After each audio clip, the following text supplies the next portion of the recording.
think Jakiro really is one of the better fives. Yeah, I think he does a lot of things. Like, he does a lot of things that give you control over the game if you're a position 5 that likes that. You know, you don't just stand behind people. Like, you can win team fights, you can push towers, you can push lanes, you can defend towers. It's once again, we keep saying it, but it checks a lot of the boxes. It's really one of those heroes. The only thing that he really lacks is instant disable, and also he's punishable in the laning stage. But we already see 3 heroes that Jakiro could lane against in the side lanes. So this is why I think we're seeing Jakiro often picked up as these kind of second phase picks. Is you know that it's going to be a good Jakiro game for the laning phase.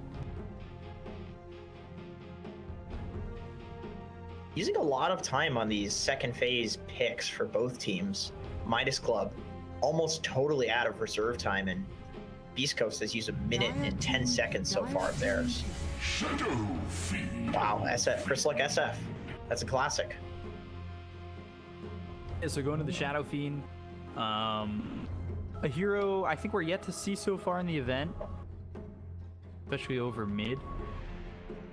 But do you throw the Nature's Prophet in a side lane now, or would you throw the Void Spirit in a side lane now because of this matchup? I think Nature's can do great against SF mid.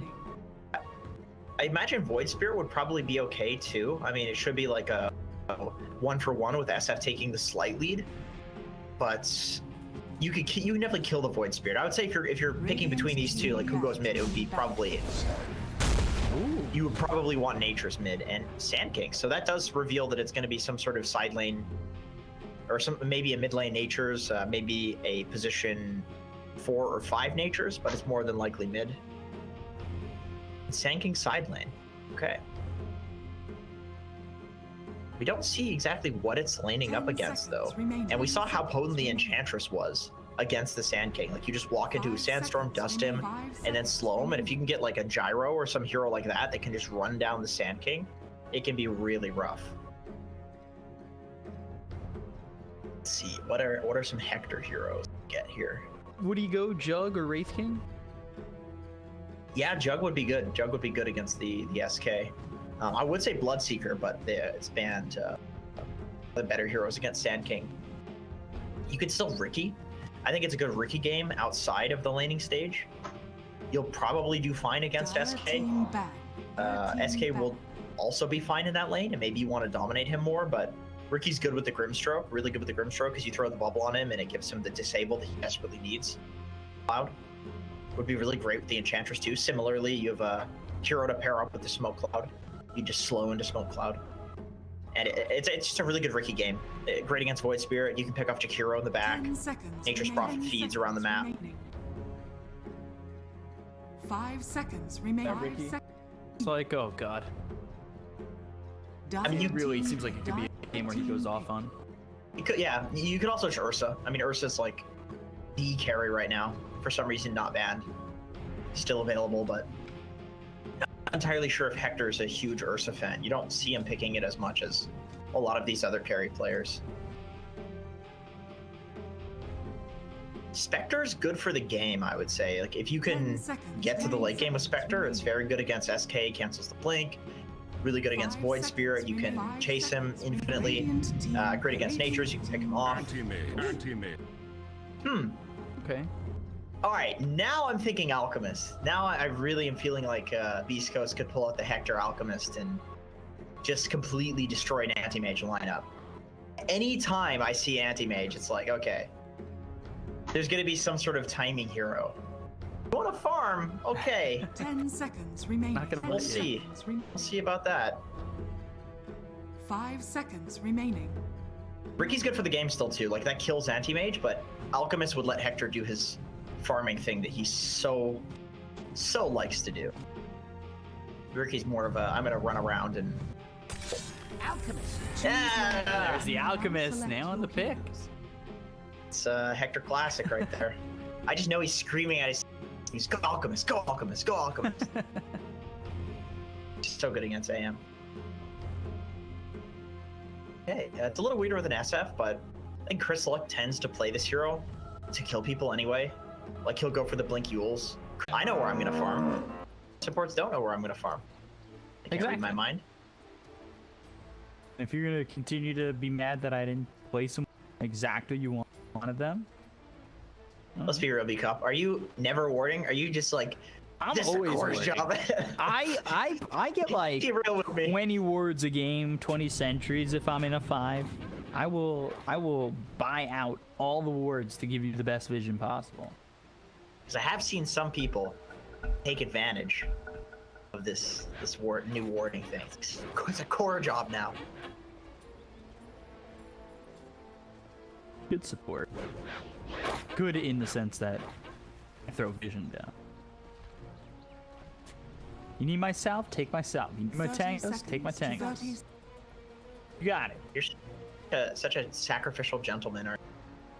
I'll put the hearts in. I do that from the off lane, man.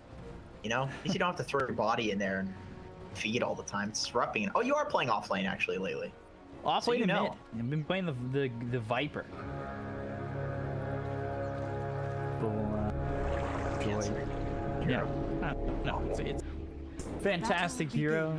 Deserves all the praise it can. 2 for 2. Not really looking to fight too much at the runes. A lot of teams opt to not do that, which against an alchemist is kind of surprising, but an anti-mage also very useless at the early levels. 2 with an alchemist in the game. Yeah, you're happy. You're K1. I will say, my friend was playing alchemist one game. Didn't believe that we were gonna get any of the bounty runes. We ended up snagging all 4 of them. Didn't have Grievous Greed. Oh, I've never been so mad at my friend. So, who are they bringing? A1. They'll bring a Zelda down here. Pull roots and run. Got the Grievous Greed, level 1 for Hector, trying to get what he can into this lane, trying to get as much gold as possible going in. Phase Boot, Soul Ring, Radiance is seemingly the build so far. Enchantress just enchant level 1. We'll see if it ends up being the Impetus or enchant to the Nature's Attendants, because we've seen some of that early harassment in the lane. doesn't play a lane that he could probably use the heal in, honestly. Oh, surprising. K1's getting pretty harassed, but I suppose that all ends when he walks over here to pull and do these shenanigans. Hiko's kind of dealt with. It's just K1 versus Sexy Fat. So, find Duster. Me and Mofar talked about this, like just going heavy, like a 1-1-3 build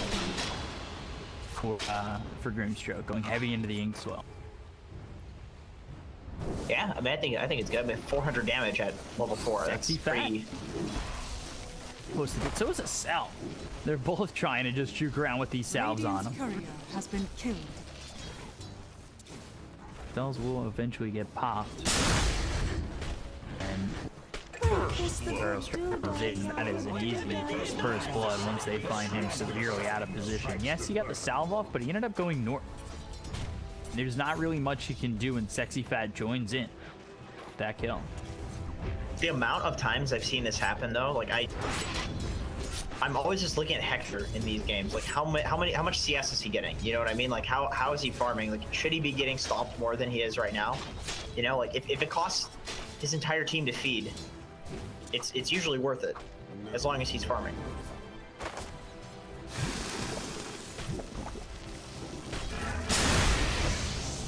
Throw strikeout on Hector.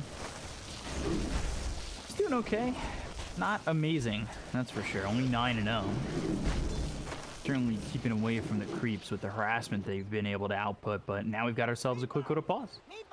Very hard lane though, and also I think that Midas did a really good job blocking the camps so that Excel couldn't pull the lane back at all.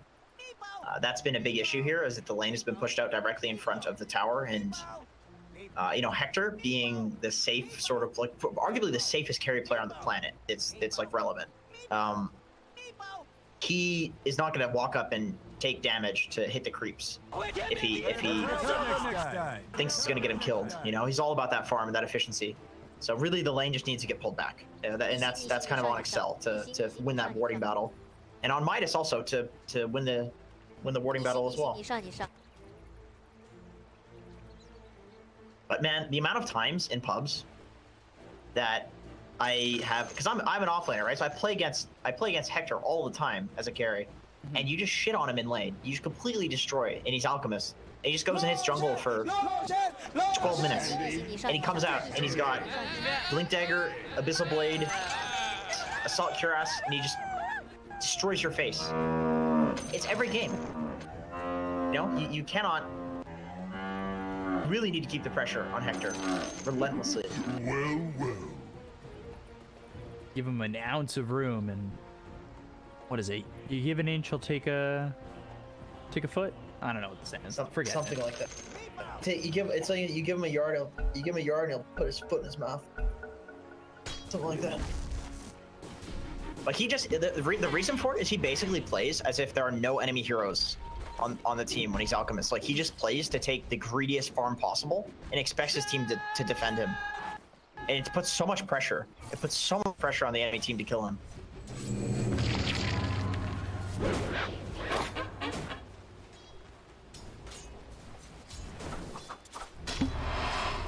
Move's taking a little damage. He'll be forced to salve up. I take what I 3 has yet to put a skill point in anything, and I think goes Stroke of Fate. Just looking to nuke the lane out. It's hard to pressure an anti-mage with Pango. I think anti-mage is one of the better heroes versus Pango. You just drain his mana. And Pango has to get really lucky with the lucky shots if you want to win this lane. It's not in my nature, but I'm gonna try and find this. Again, like we've been reiterating, it's not the easiest lane for him. And at what point do you back off, or back off into the jungle here for Hector? Once again, Hector basically plays as like absolutely greedy as possible. So he waits until like the last possible opportunity, like basically when there are stacks, and when he needs to go to the jungle, he will. Look at him. He's like just stands in the acid. He doesn't care if he dies. He's all about CS, all about CS. So I expect like level 6 he'll go jungle, maybe even after, because there's more farm in the lane, so he stays there. Look at this, they're even getting kills. This is the sort of pressure an Alk puts on. The mana for another impetus. That would have been able to get the second kill. Seas of fort. Is there any stacks for him yet? Yeah, nobody's really been. Oh, actually, Duster did stack up the. Wait, why did he? Is that Duster? That must have been moves to stack that. I just saw him walking by the camp. Yeah, there's one in the triangle, but it's a small one. Back so far. Enchantress, by the way, all Asil has is a salve. We're doing the enchant. Hector has phase boots. He's going into the soul ring next. Dual breath, one more right click, and Hiko will get the kill onto this Enchantress. You're so fast with the phase boot. His positioning is always quite nice. He's always really far away from the support on the side. This is angular calculation. Taking a lot of damage. Duster comes in, and one raise hits. He's trying to find the right positioning to get the kill on a Duster before he falls, and he will. Wow. To get at least one out of that is so impressive from Chris Locke. He knew he was going to die. It was just a question of could he bring anybody with him, and then bottom. Nice path from Hiko. That'll get the finishing blowout on a Hector. Now he jungles. This is when he jungles. The problem is, who you put bot? Okay, you put Moose bot, I think, now. If you do want to go jungle on Hector. Radiant's top tower is under attack. God himself cannot catch a breakdown here. Get run down. Go just suiciding. Yeah, he just suicided for to get his resources back.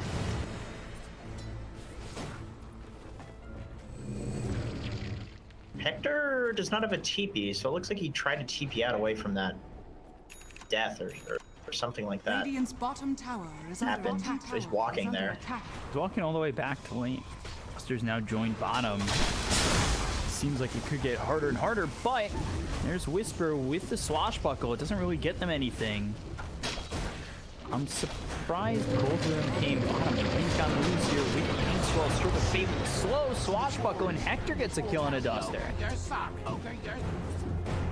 And Whisper was playing really up there because he had one XP point away from getting level 6. So it's that constant threat of the Rolling Thunder coming out.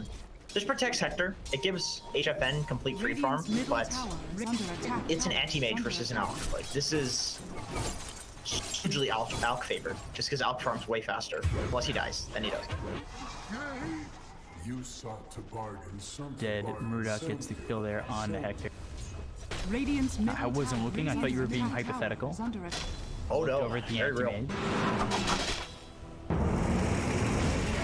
And Murdoch is going for a Spirit Vessel, so he's going to have that pretty soon. Whisper, can he get the angles? Murdoch's here. I don't know how long these two want to stay. Got the Resonant Pulse. The damage out onto the Hero won't be enough, but we're willing. Cell gets the kill on a Hiko, and Whisper loses his life. Another pause coming in from Beascoast.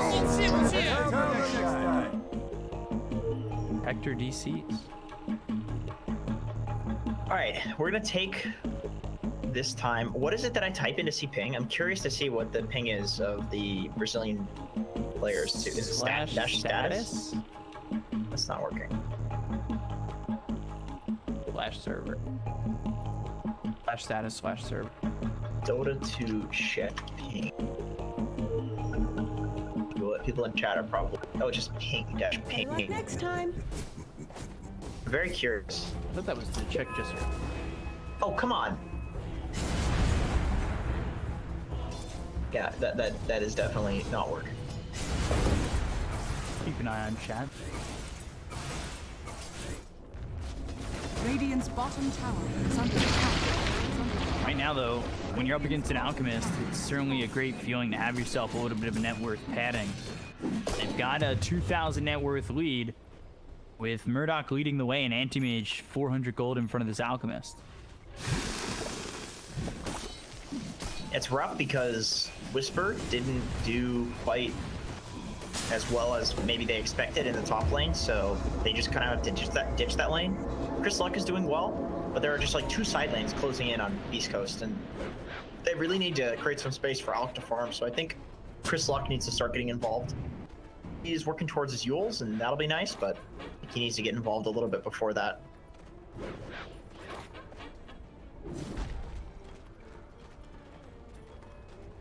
Bottom. Yules, Grimstroke, Arcade. He's taking a little bit of priority. Rolling Thunder, Murdoch. Simulate, oh, right onto the Rolling Thunder, and now the raise is hinged. Whisper stays with the Void Spirit, allows Chris Luck to get the kill. Radiant are scanning. It was an interesting move coming in and allowing Whisper, especially Chris Luck, who is sitting top of the net worth, to continue to excel. So I figured it out. It's just you just type status. There's no slash or dash. Oh, okay. And it looks like the Peruvian players all have like literally 9 ping, and 1 ping and 5 ping, and the Brazilians have like 100. Ooh. We both have about 100 too, so it's about the same. We were playing. That's why I missed those kills. Radiant's middle Yes, tower of course, is of under course. attack. Ping. Where is Anti-Mage from? 30.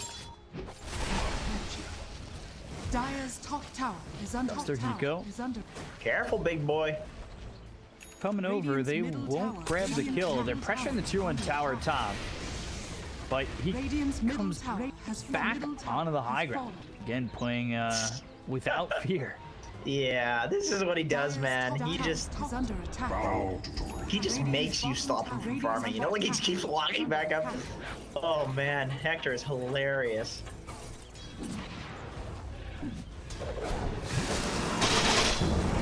Shot.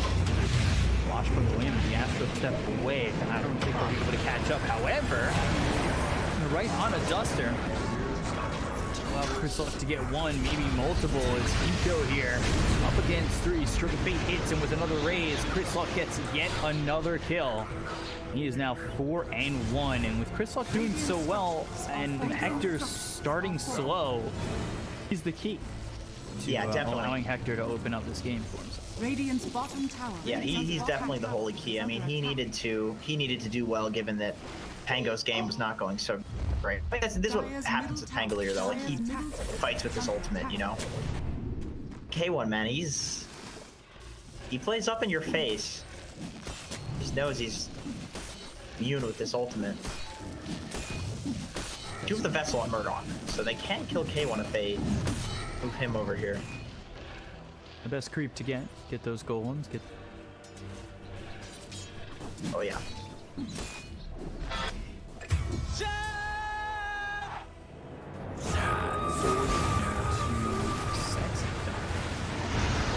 Step forward for Chris Luck. Spirit Vessel's on him, and she'll step to make a jump. But again, moving over, getting some space here for Hector.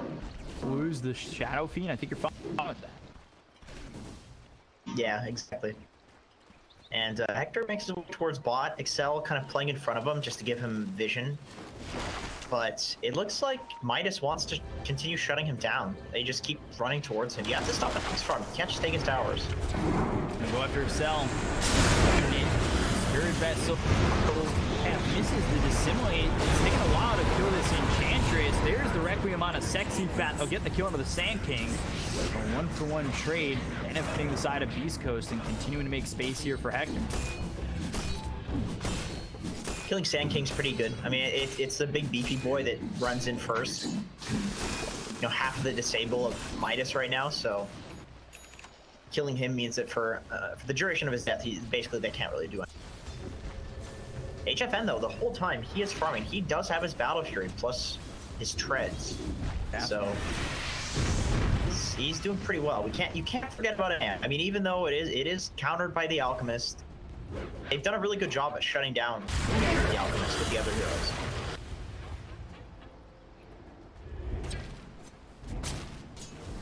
Just after this Spirit Vessel, Fred's Battle Fury is here for the end. Radiant's top tower. HFN continuing to bide his time. Much open spaces he's getting, he's trying to farm and stay in front of this Alchemist.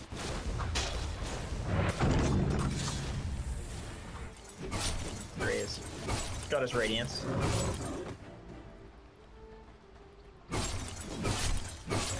Radiant's middle tower. Funny watching his team. Tank creeps in the acid spray for him. Give him the last hits.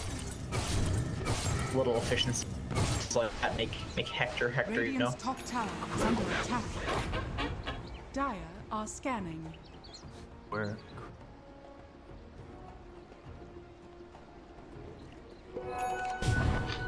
Tis mine. Get with this. Queen on a Sexy Fat. Whisper.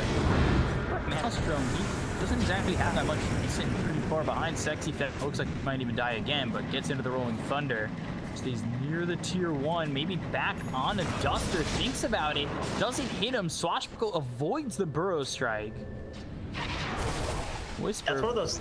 Wow. Oh, Chris Luck, he has a blink. He's going straight for the big kill. Oh, yeah. Oh, Murdoch! boy. Gosh, he's able to survive for a second, but ends up dead to Chris Luck. And now, with some space, Duster trying to get out of this one, and he'll just TP away. That was a cool little sprout onto the Centaur, so he couldn't get the stomp off. Chris Luck misses the Requiem, but it doesn't matter. The Grimstroke is just so effective against any of the spirits if you can get this set up.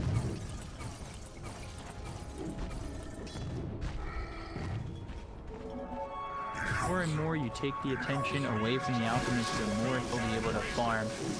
start to get away from the from the anti-mage. Because anti-mage was ahead of him. Top tower is under attack. Now behind by Is under 1,500 gold.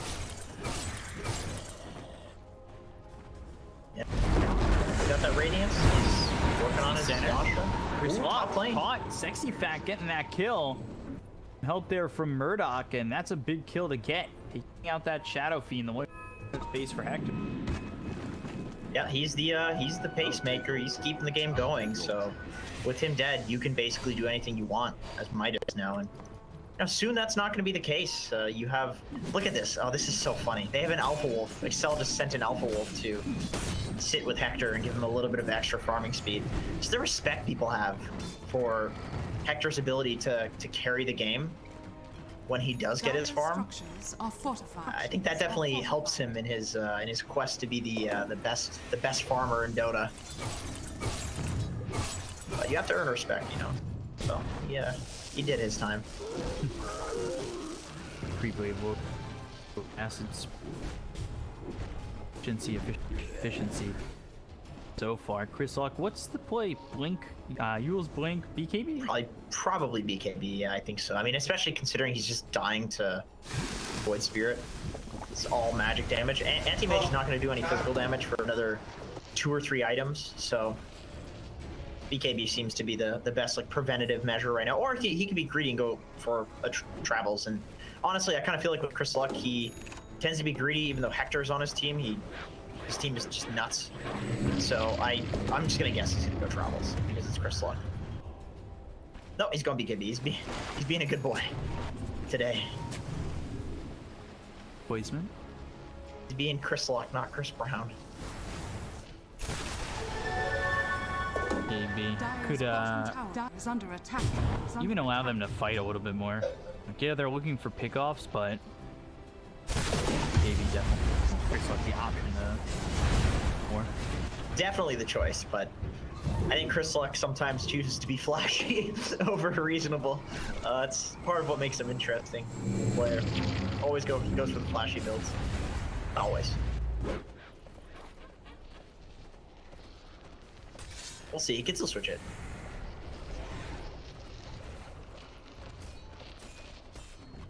It's getting to the point where Midas is a little afraid to pressure and fight the ult because you know that soon he's gonna fight you, and you really want to make sure that that fight isn't one that you get wiped in. So it's a lot of pressure on them right now. They do something. The longer they wait, yeah, the longer they wait, the more space there's going to be there for Beascoast. Like, look at Hector's farm now. 14k net worth. He went from 8k to 14k in like 5 minutes.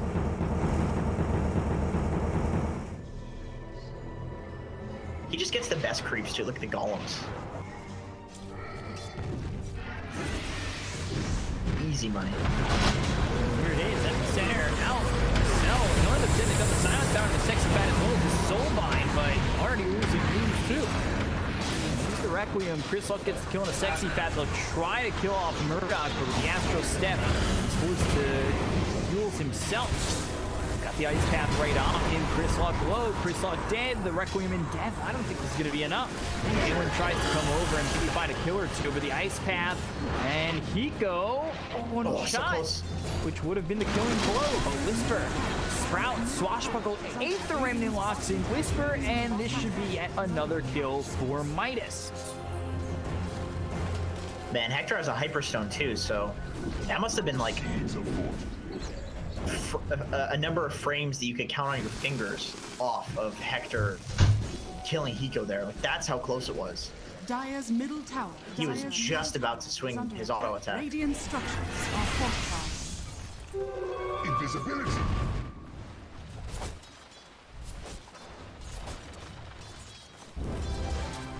Clean up the warding. Hector doesn't really find anything out of that fight. Chris Luck dies for the 3rd time this game. Really needs to get BKB. Definitely changes the direction of that. I mean, definitely. Once again, it's the same 2 heroes killing him. It's the Sand King and it's the Void Spirit with Jakiro following up. Those heroes keep killing him over and over. Radiant are scanning.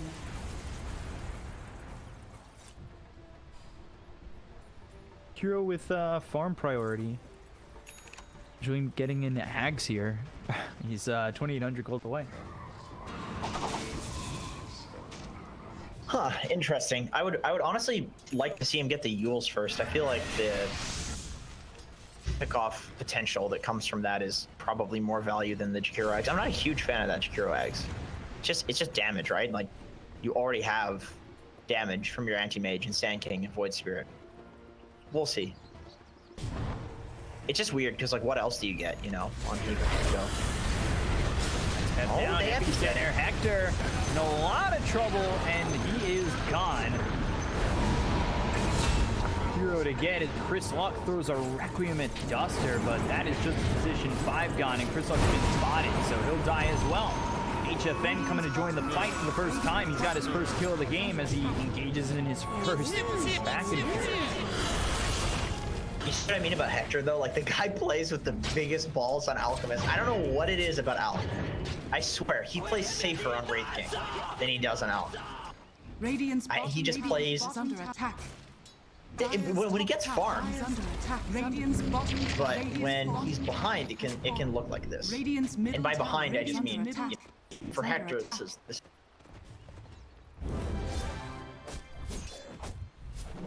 Radiant's top tower is under attack. Midas are just outplaying Beascoast.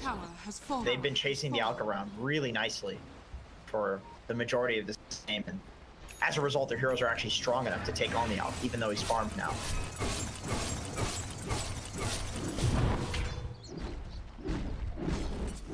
He's huge. Not enough so far. Manta, Radiance, still doesn't feel like enough. Crazy HFN's gonna be. I mean, he's like getting closer to level 25. It's 23 minutes in, he's level 21. Yeah, That's insane. 5 levels ahead of the Alchemist. I mean, this is his hero. This is HFN's Got the signature. disarm though, and now Hector trying to join the fight. Rolling Thunder's in a little bit late. Hiko attempting the TP out, and the Rolling Thunder angle just never gets there. No way that just happened. Right around him. Pressing. If you're Beascoast. If you're Hiko, he's probably he almost had a heart attack. Pressure rose a little bit.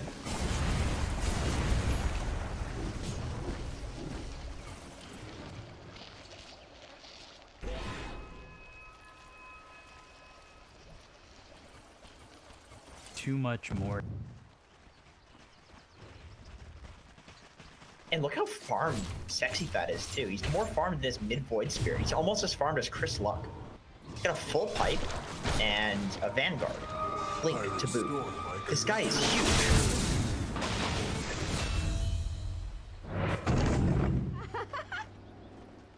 Okay. Losing his life. I mean, Chris Luck had to use his BKB for that. I don't know if that's... It's a Jakiro, you know? It's space though. It's space for Alch. But also space for AM, who, as Peak Studios is pinging, he's got the levels. Yeah, Huge level advantage. 22 and about to have this Abyssal. Or at least I believe he's about to have this Abyssal. They'll find Hector, who will try to run out of this. Wrath of Nature used, and the Mana Void. It's not enough to kill him. And he just backs off, gets a little bit of farm. Now on the run, Soulbind comes in on both the Void Spirit as well as the Anti-Mage. Chris Luck, though, hit with the Burrow Strike coming in from Sexy Fat.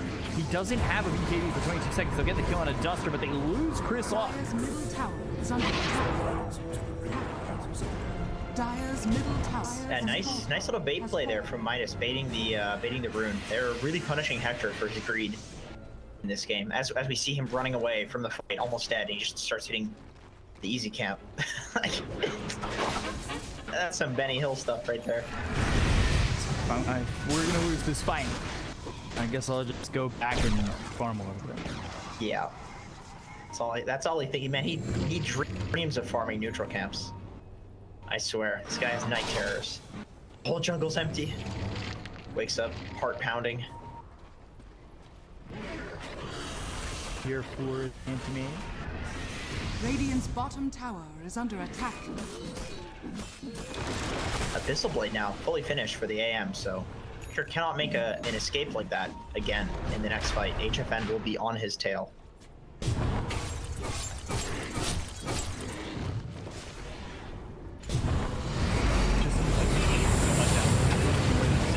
Soulbind comes in with a rolling thunder. It's going to be enough. They're going to go to lose. So finally, he's sexy fat. Right on to Chris Locke. Nothing he can do. 8 defend gets one. BKB's been popped by Murdoch. Max no longer available. Self on the run, but surrounded by 4 of these heroes on the side of Midas Club. So they'll grab themselves a I third. had no reason to notice. And with Chris Luck being dead, most importantly, I think that makes this Roche relatively free. And he has no buyback, so there's this weird interaction that keeps happening where HFN gets caught with the Grimstroke ulti, but then Alchemist doesn't want to throw a stun on the person who has the Grimstroke ult because then HFN will just reflect it on him. So they haven't been doing the Alch plus Grimstroke combo because of HFN getting caught in the ulti. Very strange interaction. Ages for HFN. Almost level 25, 27 minutes. He is so farmed. This has been the freest game. Silence from the Phantom's embrace, but the Abyssal on a Pango instead. Pango gets drawn in. Moose goes into the jungle. Burrow Strike misses, but they spot Moose. So now he's on the run. HFN will come in. Fat goes to the right, and HFN too far and too late. Is under attack. Nice little juke. On a Chris Locke. Fired down. Again, this is Shadow Fiend just struggling. He had a great start to the game, but it's been a while since he's felt really effective at all. Radiant attack is under attack. Yeah, I'm honestly not sure what he can get to feel effective at this point. Hector comes in. Getting some dashes onto the anti-mage, but there's the ice path. BKB's going to be popping. They'll look for the stun. It'll land on a sexy fat. They just don't have the vision to kill him. He's just at the range of the tower. So Murdoch with it. Simulate. Radiance burning him. He'll get the kill there. Do lose the Grimstroke. Swashbuckle hits and disarms this Jakiro. Into the rolling thunder. Races come in. Ice path down on a 2. Stunned up Duster and Jakiro low. Duster low. Rico and Duster are gone. Epicenter comes in from Sexy Fat. Somehow Beascoast are doing this. HFN will lose his first life and Sexy Fat is gone. Second life, they'll let him go away. Wow. They clean up well on the side of Beascoast. That is some respect. I mean, oh, Excel? Maybe not. He comes back in. They wanted the disarm. Excel thought he's gone. I'm good. He came back in and he cleaned him up real quick. HFN, he is not gone. Radiant are scanning. Man, that was crazy. Chris Luck had Requiem of Souls for after the AM was respawning, but still just so afraid of HFN because he's been such a terror in this game so far. They give him the respect and then they says, hey guys, I'm the stand-in. I'm gonna make mistakes. Just kidding, I love you, Excel.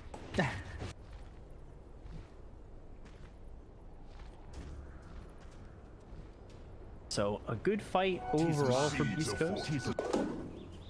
Unfortunately, Hector does end Radiant's up top tower dying is now. under attack. His farm Under attack. stuck at what it is for a little bit longer. And again, anti-mage way closer and closer to the top of the network. SF, careful, Chris. Level 26 AM, you don't want to mess with that.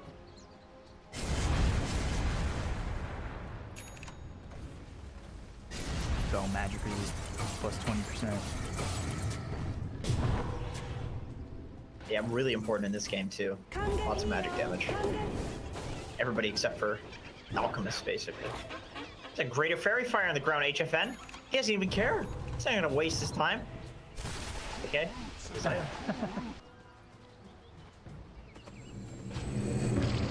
Radiant's bottom tower is under attack. Another fight like that though for Beascoast.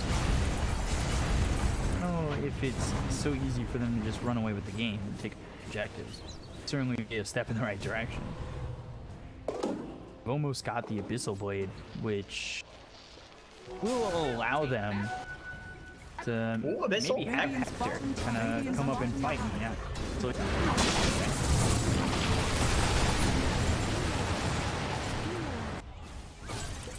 Not that much Radiant's disable for bottom this tower- HFN Radiant's anti-mage. bottom It's tower the is Grimstroke under ulti. That's kind of all they have.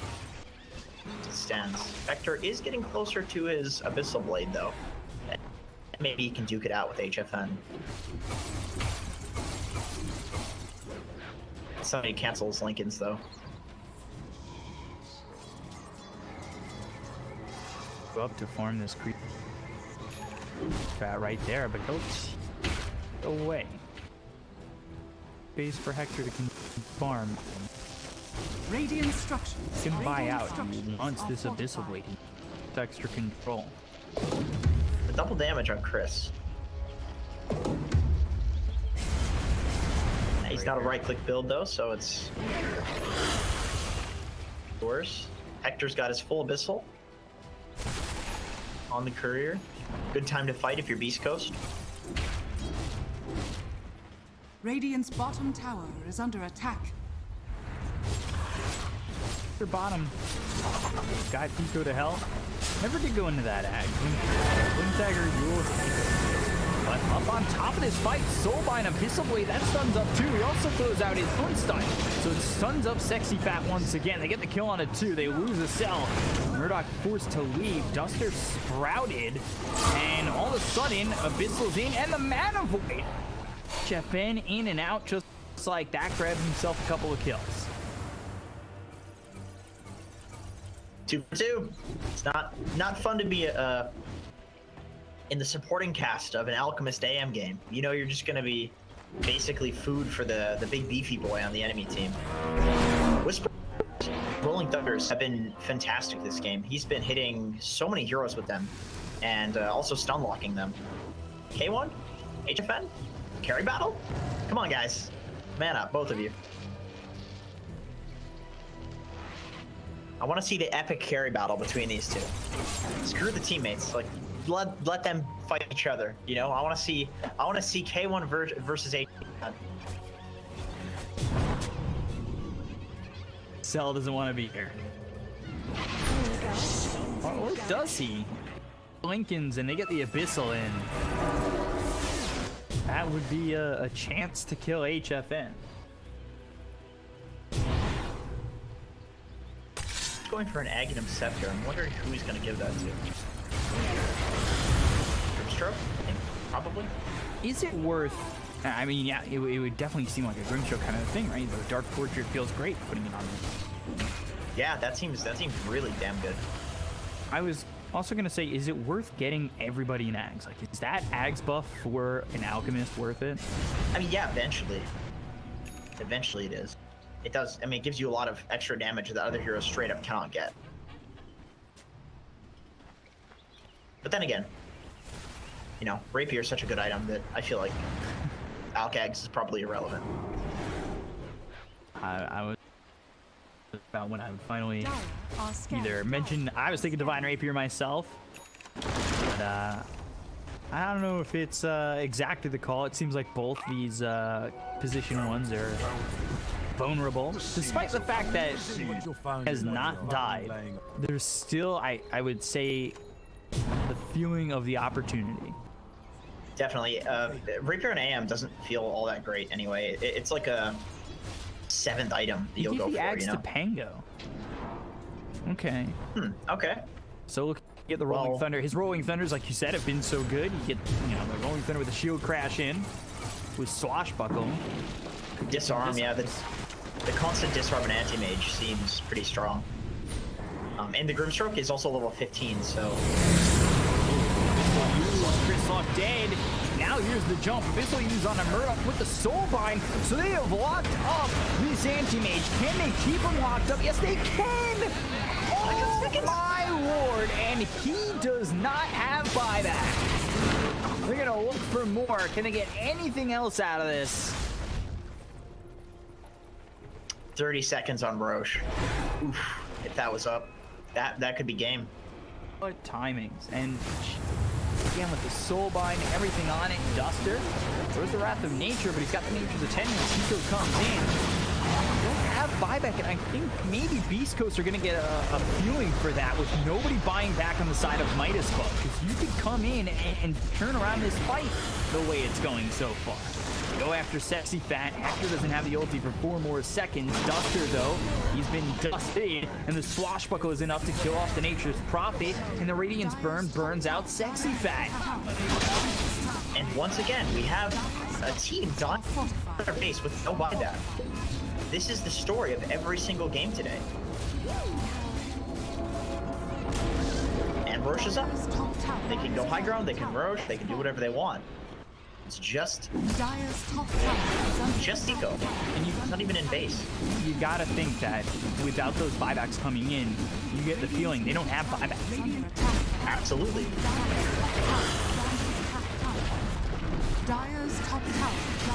There goes the tier 3. This is looking like it sets up to be at least a set of racks.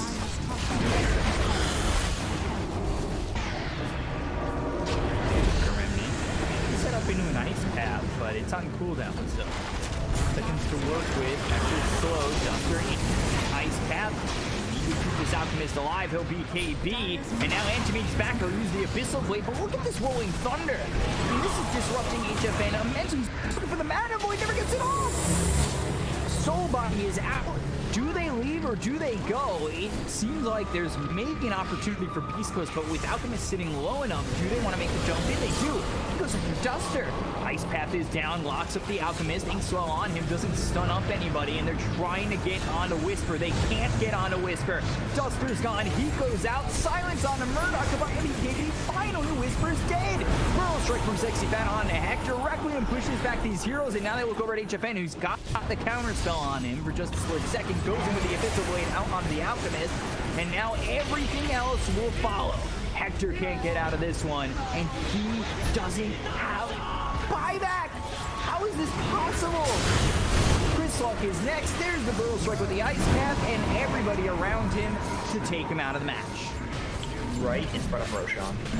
I mean, there's not even a point in buying back your Chryslok with your Alchemist being dead. This game's all about Hector, and all about HFN, so it's crazy. I mean, they get him racks, but they're losing in Aegis and Cheese.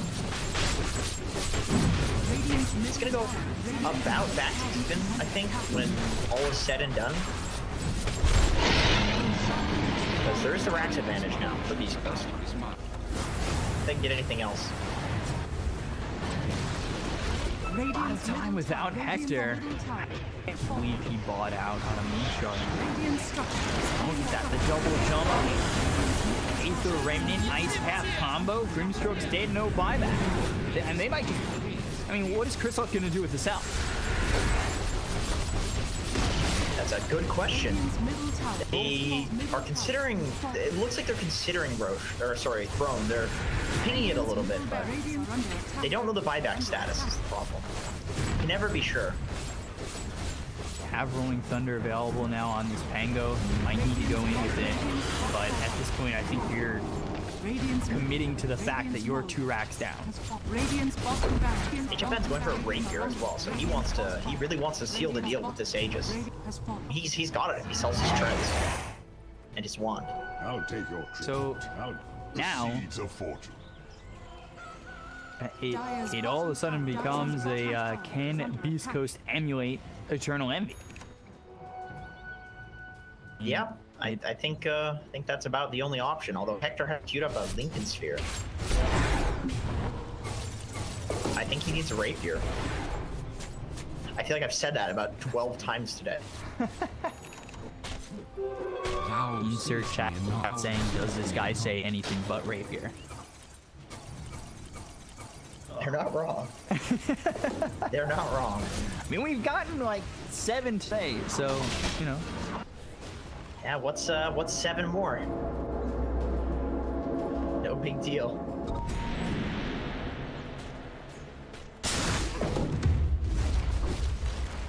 First, ooh, that's a good one. Like HFN is getting that one. They've got one more tier 4 item to find on the side of Beascoast. All 4 have been found on Midas. So what's a tier 4 you'd want to see? Sure. Let's see, what do they have so far? Close my shop. Tap a Beascoast hero and then open up shop again. Okay. I mean, Spell Prism, of course. Come on, that's the best one. Do you throw the Spell Prism on Pango? It's got the minus 2.5 seconds on Swashbuckle at level 25. It's a 5.5 second cooldown, shield crash. It's good on Hector too. It's good on Hector too. To just give him like a perma ult almost. But it is nuts on Pango, especially now that he's got the Basher. Probably be best on him. I mean, K1's cool with this illusion cape anyway. Smoke up. Pretty put HFN. Move forward, Astro Sap, BKB's gonna be popping around the horn. They're going for the Requiem, and that will fly in. Sexy Fat, he is stunned up and in a lot of trouble to get the count of Sexy Fat. They would cover the Green Stroke on the back lines with the Rolling Thunder on the high ground. It bounces around but doesn't do anything. They've got themselves the Son of the Alchemist. It's in the Ice Path, banished up to simulate right on him. That gets another stun because Murdoch's level 25 plus. Down goes Alchemist, and maybe the hopes of this game. They'll look over at a cell, and Jesus H. Ben with that Divine Rapier, just 3 shots. That's why they smoked. They were looking to take that Radiant's Rapier top fight. tower is under attack. They even had the vision disadvantage. East Coast had a really good ward there, just... HFN's too strong, man. Hector bought an ulti, so he doesn't have Radiant's buyback. top tower Oh is no! Come on! Radiant's top tower is under attack. Come on, Hector. We called you greedy. This is what we meant. They can really... I think Pango and Shadow Fiend, even the perfect scenario, could save the game. It's going to be tough. They need Rolling Thunder for 2 seconds. Radiant's middle tower is under attack. Holding out. Want to fight Megas. Chris Oh no! He tried. Ice Path BKB's gonna be popped. They've got themselves a slow bind. Now they go with the Rolling Thunder as well as the Ink Swell. If they can land this, maybe they get something out of it. Sexy Fat is low. He'll end up dead, but they're going after the Ancient. HFN doesn't care about the heroes. They'll go for the base. They've got the repair kit on it. Can they save the game? Going in deep though is HFN! Lost his first life. Careful. Oh no, Ice Path, that'll keep him alive, so he's able to blink back. They'll go after the throne once again. The repair kit's not going to be enough. It doesn't look like it's going to save the game or save the base, but can they disarm him before the base goes down? It's still alive! HFN finally finishes it off. For a second, I thought maybe, just maybe, they'd be able to hold, as it had that sliver of health. If they got very lucky with the disarms.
Dire team ban.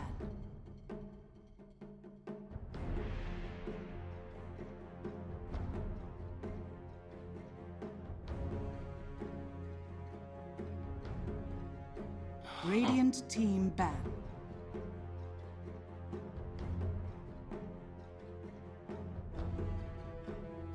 Dire team ban.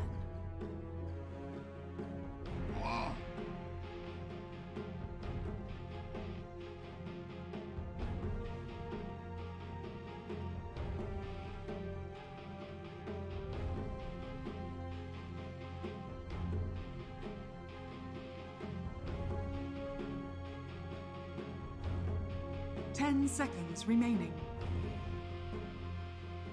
Radiant team ban.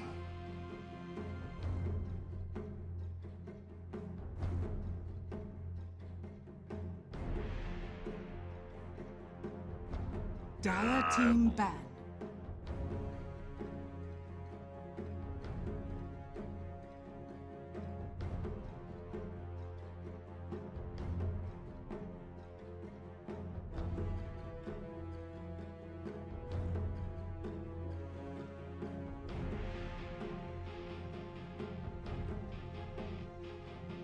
Ten seconds remaining.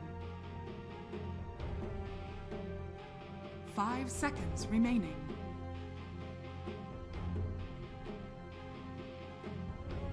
Radiant team ban.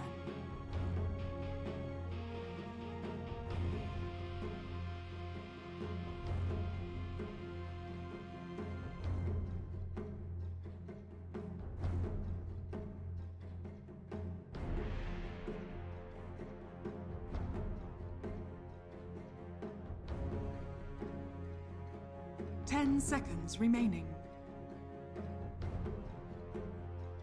5 seconds remaining.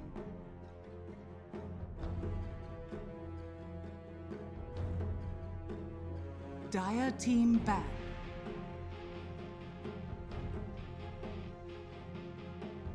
Radiant team ban.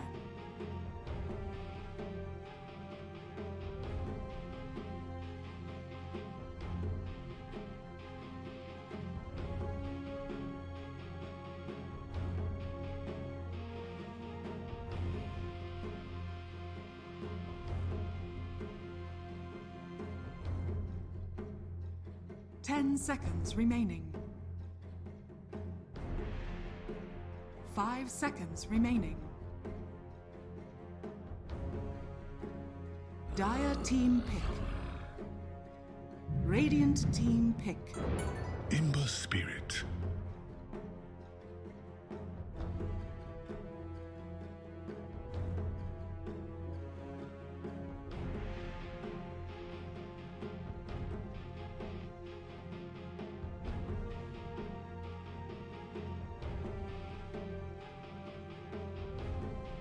Ten seconds remaining.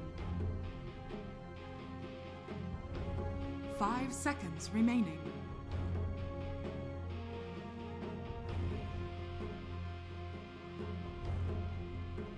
All right, and welcome back, BTS Pro Series Season 2 Americas. That's South America, that's North America. It's the Americas. We're coming at you with a South American derby.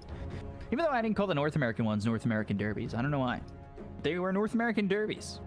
I guess because they're not technically derbies, because it would be a derby if they were both in Peru or both in Brazil. I don't know. Radiant You know what? team pick. It's not a You need to derby. Google the you need to Google the definition of derby. Yes, I If you're definitely trying to did. popularize it, you I'm need to see the actual definition. trying to be hip with the in football crowd. Soccer those over people. here in America, by the way. Dota football watchers. Go Guangzhou 10 Evergrande. seconds That's my remaining. 10 Chinese Super seconds League remaining. team of choice. 5 Go Ma- seconds go Man remaining. U. 5 seconds. Dire team Best pick. damn team in all the land. Midas Club coming away with a win on 100 ping. Rubik Centaur to start off this one. Now they're on home turf. Brazil server this time around. And Beascoast going Amber first. We're gonna see the Amber Cottom, please. I mean, possible. Coddle into 10 Rubik. seconds Maybe remaining. 10 that's seconds dissuading them a little bit, but you know, it's still 5 fun. Come on, seconds remaining. not a big deal. Remaining. Ember can also, you can play him in whatever role, you know, if they want to go like Grimstroke or Wyvern, whatever the heck they want to go for. It's really like Ember's just so flexible. Let's see, what made it through that's like very broken. Queen of Pain, that's like the first hero that I look for. Like, did that hero get through? Nature's Prophet is banned as well. Those are really the big broken ones. Wop, Ember. Yeah, Ember made it through, and then Pango's available. Bane, but you don't want to pick into was Rick. good. I think they just kind of misplayed their hand there. Or Beascoast. After buying an ulti orb and not having buyback, like that was wild. I think that was such a misplay, and I don't want to harp on Hector. I think he played fine. I just think make or break on the fights. How do you buy out? But it is what it is, you know. Yeah. Sometimes you have the confidence to buy out and think you're gonna win that next fight, and it ends up biting you. It's risk. I mean, high risk, high reward. If you're Beascoast, I feel like you look at that game earlier. Like, why is it even at that point in the first place where they're so like defensive and 10 seconds. they got like 10 double seconds raxed, right? So like, remaining. what led to that, you know? And then also before that, 5 seconds. their lanes remaining. went so 5 poorly. seconds Like they remaining. just got totally closed in on by Midas. Like Midas played that really well, honestly. So I think like if I'm Beascoast, I'm looking at the lanes and thinking like, how can we do better in these that we don't just get completely the map completely closed in on us so Hector can farm, because like both the side lanes went so poorly. It's just 2 free farm side lanes. Then mid was okay, it was even. So fix that first. Someone in chat said a derby is a sporting event between two same town, city. I guess playing any game in your own region. Well, yeah, I mean the definition of region too. Like we could say like this is an Earth derby, and you know you could be in 2 polar opposite continents, and you'd be correct. This is a Universe 10213C derby. So Milky Way Derby. Radiant Welcome to the team Milky Way back. Derby, Team not back. sponsored by the Mars Bar. I already went past that. I was going to like the multiple universe level. Maybe I should have more gradually increased it. Anyway, Enchantress and oh yeah, that's another one of these Yep. So I saw that. overpowered heroes. No, they have a Witch Doctor. They still ban the Enchantress, giving it the respect. Also, Schofield's back. Just wanted to I checked 10 that really quick. seconds remaining. I should have Oh, seen that before, but he's got power. yeah, cool, 5 cool. seconds remaining. So once again, I stated my opinion on this before. I feel like they should do something. Beascoast should do something to account for the fact that they have 2 position 4s. I feel like this Witch Doctor is a pretty decent answer to that because Team pick. it can scale and do stuff to some degree. It can be a bit more of a playmaker, not so much of just like a ward bitch. Because I don't see Schofield as that sort of player that just walks around, hey guys, I'm warding, I personal support. Like he wants to do cool stuff, but Moose is that guy too. So I think picking heroes like this Witch Doctor, it's decent. I mean, Wyvern was okay for him too, right? Like why 10 his Wyvern seconds was. remaining. You don't want to throw him on some like Crystal Maiden or something. Something 5 flashy, more seconds flashy. remaining. Doctor's okay. remaining. Check. Yeah, Moose is 5 in scope. That At least that that's as of how. today. That's as of Wikipedia yesterday when we won. Okay, because yesterday, when they played Business, Schofield was on the Wyvern and Moose Yeah. was on Rubik. So let me see, and then Or no, he was on the. Team pick. Oh yeah, they played Winter Wyvern twice for Schofield. when they played Quincy Crew, oh they had Stinger there. So Schofield did play his 4th position. And they go Jakiro. We'll see. We'll see. Down with Yeah. Jakiro. I'm a big 10 seconds. big Radiant Jakiro team fan right now. I think he really, pick. especially with all the heroes that are picking up Yules, he doesn't need, like, he's gonna get one if he can, but he doesn't need one to be effective. Because when you've got like a 1 and a 2 who are picking up Yules, you're very happy with that. Yeah, definitely. That's definitely true. I mean, you also set up from Rubik and Centaur, possibly. Like, if you have somebody to chain off of with Hero, it just feels so much better because his big problem is lack of instant disable. He's like pretty slow, but if you can get on top of people, you can chain them down. You can disable them first. Timbersaw, 3rd pick.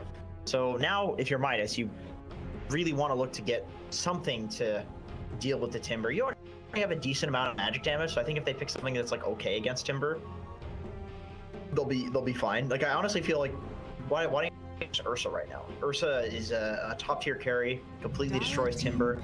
You're gonna feed off of the Witch Doctor. Okay. Magic damage against Timber, but not so good against him in lane.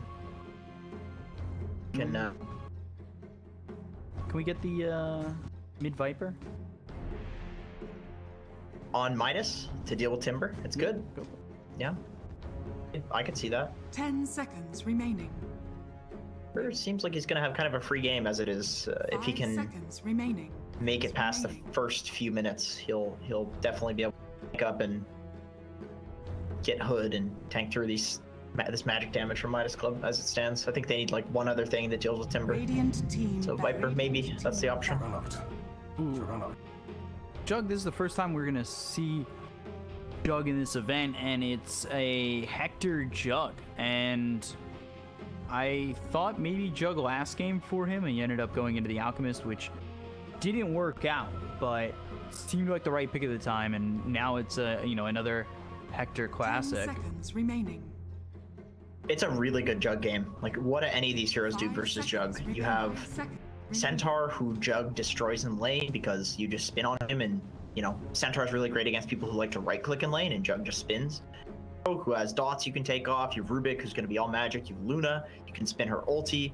You can Omni Slash her, so even if she BKBs, she's going to do solo. So yeah, very, very excellent Jug game, and I kind of understand why they picked it second to last. They don't want to risk it getting banned, and this way they can do a ban for it potentially. Could Midas Club go for the TA mid? You could, but the problem is just Ember, Witch Doctor. Like, there are options. I do feel like TA, like every one of the Beascoast heroes has something to peel off the TA refraction. It's not exactly great, but you have Chakram, you have Spin, you have Witch Doctor, Maledict, and Ember Spirit. I feel like it's like a little too much. Let's see though, what does Midas Club like to do against Ember Spirit? They banned the Viper, so that would have been a pretty solid pick. Still Pango available. Could run some Pango mid, but they need something that's a little better versus the Timber. Honestly, I feel like Monkey King is an insane pick for them right now. Any lane that you're in, if you're against Jug, Ember, or Timber, you're going to destroy. Unless this last pick really crushes a Monkey King, I feel like you just pick Monkey King or Ursa. But Ursa's also a mid laner, so probably Monkey King. I feel like Beascoast is just asking for it. I'm not sure if they play it though. It looks like they haven't played it in the last quite a few games. Ooh. Earthshaker coming in for Beascoast. Gives them the team fight they need. Honestly, Beascoast was lacking team fight before. They have a lot of stuff that's good if the team fight is already happening, but not really much to like seal the deal and disable. It's Searing Chains and Cask. These are super disables really. Earthshaker was very solid pick. I still think Monkey King. I still think Monkey King's the pick. Huh. Okay. Cool. Well, Invoker, you can take off the Ember Spirit Shield if he goes for that build. It's very good against Ember. It's good against Timber if you go Quas Wex because you get an early Vessel and you can drain his mana. Not so good against Jug, but it's not like Jug does anything special against Invoker either. You can just Ghost Walk his Omni, so it's it's a decent Invoker game for sure. And I don't think Murdoch plays too much Monkey King, so I think this is like a comfort pick. Schofield playing Rish? Okay, really good. I like this. I like this a lot. I feel better about this one for Beascoast than yesterday when Schofield was playing 5.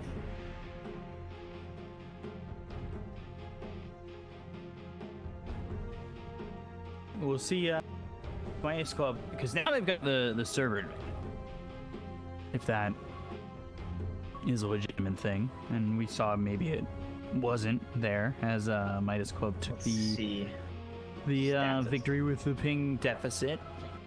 The problem with this is that when you type status, you get all the player in-game names. So I have no idea who this is. Like Duster has his name, right? So I can see Duster has 18 ping.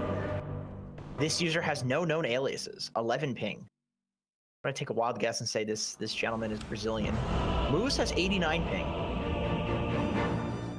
So it's about 100 for the Peruvian players. Big Pooping has 168. Who's that?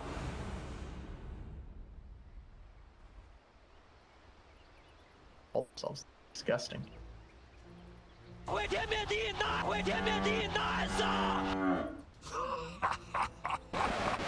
don't have the playground. It's gone. Shake things up. Yeah, maybe it's because it's the loading. Like we paused as we loaded in, not a pause after we loaded it. Yeah. Be the case. We figured it out. Because I think we were paused in the strategy time.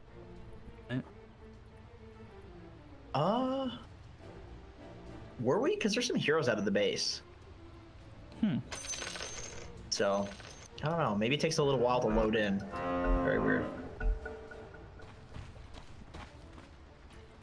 See, what's Murdoch going? Okay, Murdoch does go for this Quas. I mean, you can still go Quas Exort, but usually you start with Quas when it's like your Quas Wax. Otherwise, you go for the Exort first. Wait. Oh, okay. Oh, he said it on Moose. I see. Wait, who put that there? I'm looking at the tips. Who put the bounty on his head? Hiko set a bounty on Luna Wish and Dog. Rubik of the bounty on Wish Dog. Oh, it shows to the right there. Yeah, okay, so it doesn't show in chat, but it shows there. You see, they're just all setting bounties on Moose. That's hilarious. 30 seconds to battle. They're doing a bit of an aggro here, it looks like, for Beascoast. Into the Luna of HFN. This gives the solo lane of Timber versus Centaur. And of course, with the strength hero, Timber is highly favored in this lane. The battle begins. And Cold Snap, but actually leaves Duster by himself. Not that it'll matter, but that holds him from getting a kill on a Moose. I thought Moose, even with the Cold Snap, might have just been in a lot of trouble. They do have a bounty on him, so they definitely need to take him out.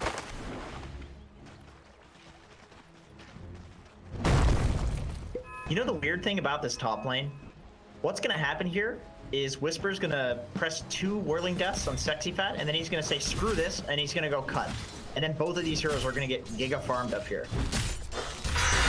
Yeah, usually you'll see like Rubik, Centaur being the lane together, but are you really gonna get a kill there on the Timbersaw? Nico instead goes and gets a courier. Cast bounces around. They've got the vision with a Blatant Fury. Hector moving for Duster, but back to all of a sudden 3 heroes were around Hiko. Something to throw his way, not the scariest situation. Nice little breath from Duster on 2 heroes. Pushes the lane out a bit too. They can get level 2 first on Midas. They're definitely gonna win this one. All about that level 2. These try scenarios. I don't think so.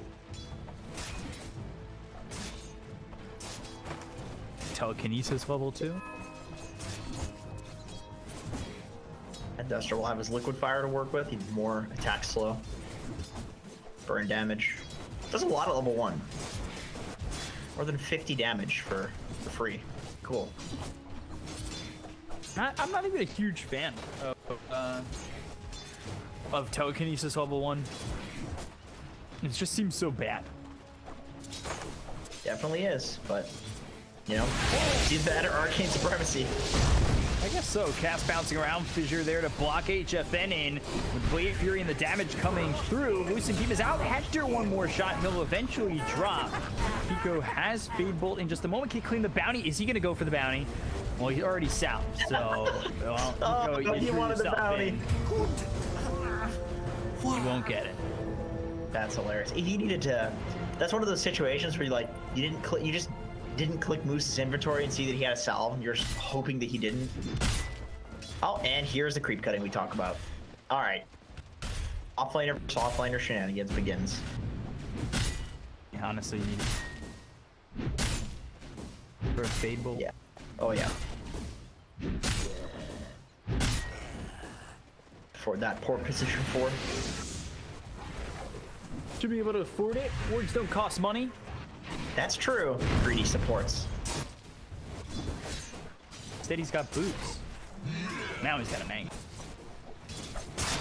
The heal and the sustain in this lane feels enormous. Yeah, definitely know what to deal with. Early healing ward. You also have Voodoo Restoration, but I don't think you take Voodoo Restoration. Nah, he's got Maledicted. The harass too from it kind of evens out. Really, the jug is the kicker for me. You know, it's he's got the kill threat.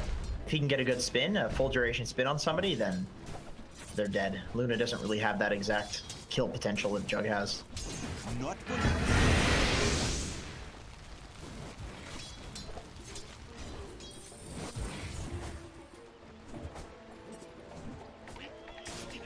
Whisper's trying.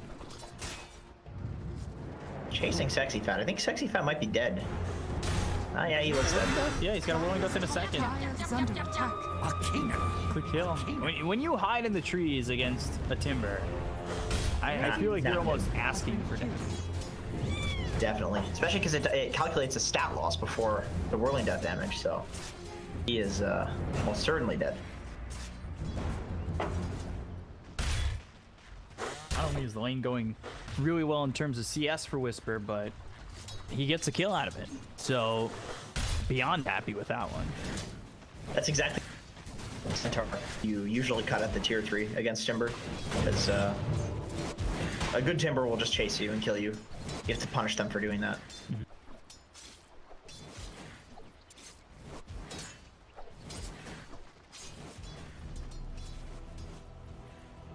Gonna get the bounty runes.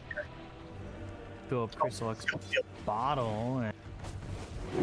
Okay, Schofield clipped. He does have a TP. Throws a fissure out and they'll get the bounty. The question is, will it matter? Meanwhile, Searing Chains is out onto Hiko. He'll grab the bounty. Chris Luck getting greedy with it. He was by that bounty rune. I'm not certain why he ended up stopping. Courier. Yeah, so he gets the bounty, gets the courier, almost gets himself denied in neutrals. He was really hoping to get Sexy Fat. the 3P. Sexy Fat dead again. Yeah, Whisper's just choosing to sacrifice his farm to kill Centaur, but this is worth it because HFN died. Jug's been too powerful. Fissure and Bin, even without the cast, was enough to get the kill into the Luna. Yep. Mid lane, Murdoch trading with Chris Luck. Yeah, I heard. I was watching PPD. He's been posting a few videos on his YouTube channel, and he said that. K1 Is this? should be good. He said that Earthshaker is a pretty good counter to Luna because Luna has to get so close to last hit in lane and just kind of runs away from people, so it's really easy to fissure her off and murder her a lot in the lane. I thought that was interesting. Would highly recommend checking out his channel, actually. He's been posting tons of videos lately. Very educational. Coach approach me. Hey, maybe he is. Ask him. So, level 1 in the healing ward. He's only level 3, but again, this is a tri-lane for both of them. The experience split does not feel great. And another kill here, though. Run away or not, you've got a Maledict on you, and once you were low enough, it seemed like a for sure kill. Chris Luck, Sleight of Fist Searing Chains on a Murdoch. Does have the remnants to work. Risk going in and overcommitting himself onto this Invoker. That's pretty... Wow, he's going right in on He will. Fissure comes in, he's got the help from Schofield. Slide comes through, Chris Luck gets the kill. So has that extra bit of help, and yeah, once he didn't have to worry about the tornado, easily. Yeah, really, really patient for Chris Luck. I mean, Lose. What did you? Radiant's Go. top tower is under attack. Lane's pushing in though. If you're Hector, you're kind of okay with getting solo XP here. Schofield's letting him get it too. Ember's heading towards bot. They're looking to do something to this tri-lane here because they're so low level. They're pushed far up too. They're dead. Then 3 heroes, 4 heroes now. Good tornado, and they get the kill on HFN. They'll look over at Murdoch as well as the Rubik, but 3 escape. Oh, look at Whisper. He's looking for this kill on Sexy Cut. K1, he's got the healing ward. He should be okay. They'll use the Stampede, and now the Remnant back down towards bottom. Chris Luck comes back, but he doesn't have any mana. I don't know if it would really matter. His abilities don't really cost that much. They'll pop the regen. Now he's got the bottle refilled and the regen working. Telekinesis is out. Fissure hits, Sleight of Fist, Searing Chains, and they're going to grab another one on Hiko. They're looking for more. Murdoch's right here. Cold Snap comes through, but, I mean, Chris Luck, he's got Chains in a second and another charge to work with. Dire's middle tower is under attack. Very nice from Beascoast. These rotations from Chris Luck are much needed to win this lane. I mean, they're so low level on Radiant. Boost. He's going to be the sacrifice, it looks like. Oh, no vision. Yeah, no vision from the Radiant here. He got Murdoch. Yeah, he's in trouble. They've got Kesk in a second, and he is stunned up. If he does get a cask out, they'd be happy. This is going to bounce around pretty heavily. Over to the 3rd hero. Chris Luck maybe thinking about going back in. The Fissure comes down, and they will get the kill on a Schofield. Searing Chains on Duster. They look over and move. So maybe a bit too long, but now here comes Whisper. Timber Chain kills off Hiko. Now looking over the Centaur as well as Duster. Chris Luck back to full health, full mana. And now let's go after the hero. Bottom, Searing Chains, Ice Path for the Timber Chain. They've got a second, and this has just been non-stop back and forth. Yeah, I think basically need to avoid fights now until Murdoch can get his Spirit Vessel. Otherwise, Timber's going to be too much of a problem. His top lane was completely free. Whisper is absolutely popping off in this game. As long as he's at the fight, Midas cannot fight. They do not have damage to kill him with these supports being solo level.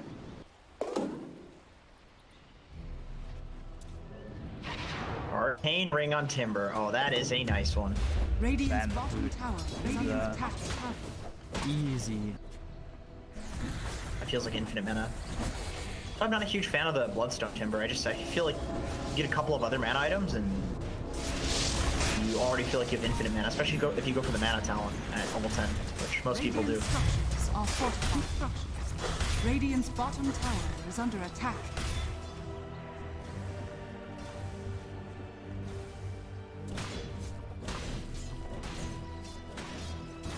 It would be interesting to see these teams split the series off the opposite server.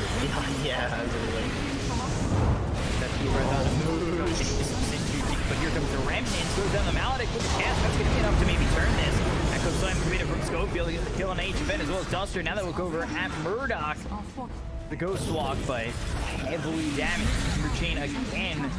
Down goes Hiko for time already. I mean, look at Whisper. He can just tank tier 2s at this point. He's got so much net worth and so many levels. They have no way of dealing with this Timbersaw.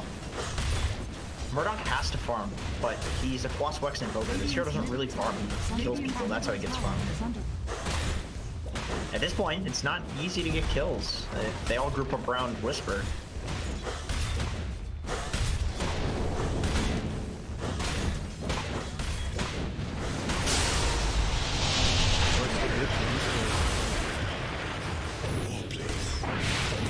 It's hard to get on these heroes. Searing Chains on a Murdoch. He doesn't have Ghost Wall.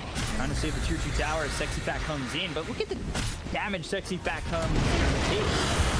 It is not easy to go up against Whisper, and Whisper's RB1.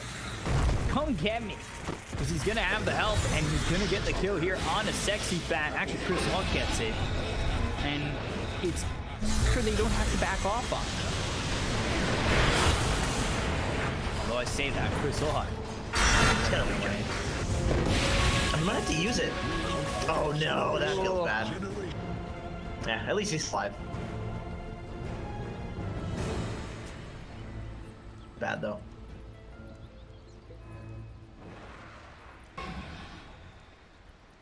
Who's taking some space on the bot lane. I mean, there's such a huge area of the map that's free now.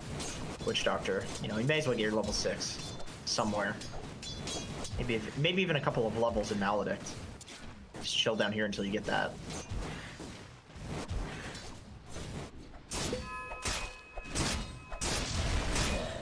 After all this time too, like I could. So is HFN though. He attacked 4 times and farmed that Hector. Kind of crazy. Yeah, Hector doesn't usually go for this sort of build. It's almost always Battle Fury, and like the worst case Maelstrom. But Radiant are nah, he's all Yasha this game. He's all about the early game. Dire's structures are fortified. Wait for a defusal next.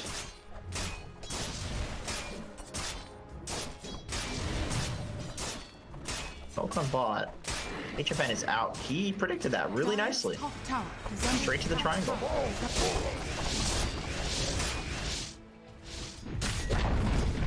Dire's top tower. Dire's top. Both teams Radiant's smoke. They're looking for middle Hector. tower It's is hard. under attack. Dire are scanning. Whisper. You can be on the high ground, but not really doing enough. No one gets hit with a tornado. They're going to stampede to evacuate from the situation. They committed to this, and now they might be in some trouble. Chain all the way over from Whisper. Chris Luck trying to find something with it. Ice Cap for some space. Nico again and again using this Timber Chain just to get away from the chasing Beascoast end.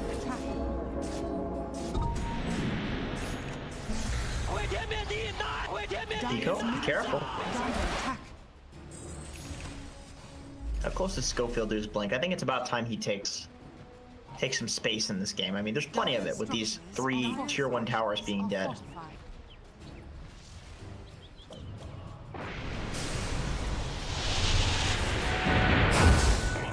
Again, tornado. Chris Luck, but mana back with bottle charges that he had. Again, just continuing to skirmish, but Hector that has his Manta. Damn, HFN is really Slash far on out right Rico. now. Committed to that too. I'm a bit surprised. Yeah, why not take it? Oh wow, H gets a kill on Schofield. Yeah, alright, he used the Eclipse for the Earthshaker. He's got Sexy Fat here to back him up, but Whisper now with the chase. Sexy Fat doesn't have a stun for a second. He does have the Blink Dagger, but with the Lucent aim and Hook Stomp, well, all of a sudden Whisper feels like he might be in too far. He's got Whirling Death. He has the Timber Chain to try and get some distance, but he's not hitting the trees. 1 strike, 2 strike, 3 strikes. He might have been out, but give up the chase, and they allow him to just Timber Chain out freely. He's such a hard kill without the Luna ult. If they had the Luna ult there, he almost certainly dies. Take a look over it. He's being spotted by Sexy Fat. Side of his Searing Chains on a 2, though. Here comes Whisper. Chakram down with the Whirling Death. Whisper gets the kill on a Sexy Fat. Hiko. He just as the totem, and that's about it. He's not going to live long enough to ever use it again. The double kill, he continues to roll out of control. 7-0-2. Almost has his Lotus too. He's got the arcane boots, so he can assemble those. And once he has that, he's got a purge for the spirit vessel, which should be coming out. Yeah, Murdoch's got it right now. He needs to get some charges of that though. He really does. Maybe a kill on the witch doctor will do it. And they're smoking up, it looks like, without Hiko. You would have been there in a second, but I think it's probably better to have him push mid and make it not obvious that they're going for the smoke, you know? Whisper? That misses. rest of the team, though, over, even if he is to get in a little bit of trouble. Right, and he's still really hard to kill without a vessel charge. I mean, you have a vessel, but you don't have a charge.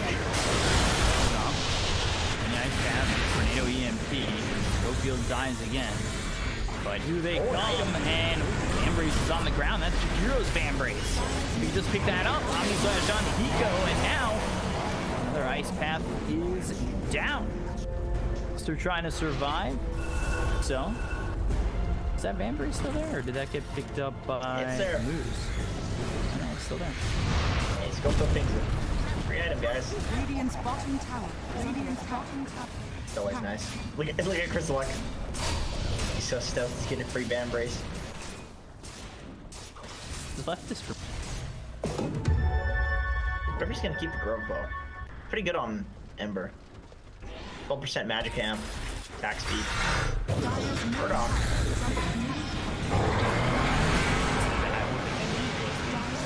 trouble. Moves to stampede away. One shot from death. It's just on the edge of that slice.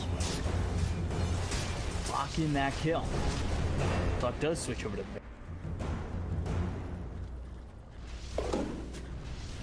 A little too far out. Low HP to be playing against a Ember who can just chains you very easily. Murdoch's kind of falling off here, but he needs to get some charges. Oh, there's the ult. Oh, Whips, Whisper, whoa, Whisper dead. Where you going to HFN? There's no spin. Yeah. He's dead, I think. He's got the nice back.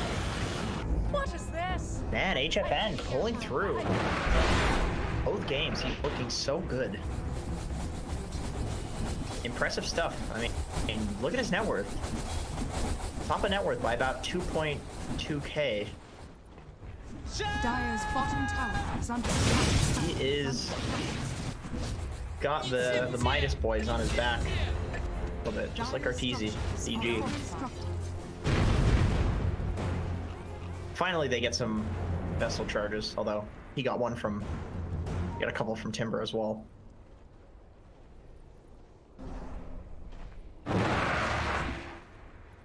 Whisper dies for the first time. That hood has clean boots. Okay for Timber going into the Lotus Orb, then looks like a Bloodstone.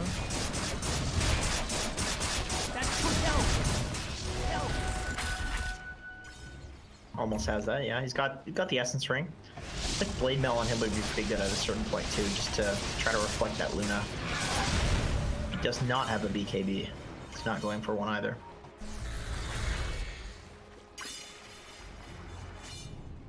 Surprisingly, you don't see this Mask of Madness Luna build anymore, even though Mask of Madness is such a strong item. It's all about that Dom usually. Dire are scanning.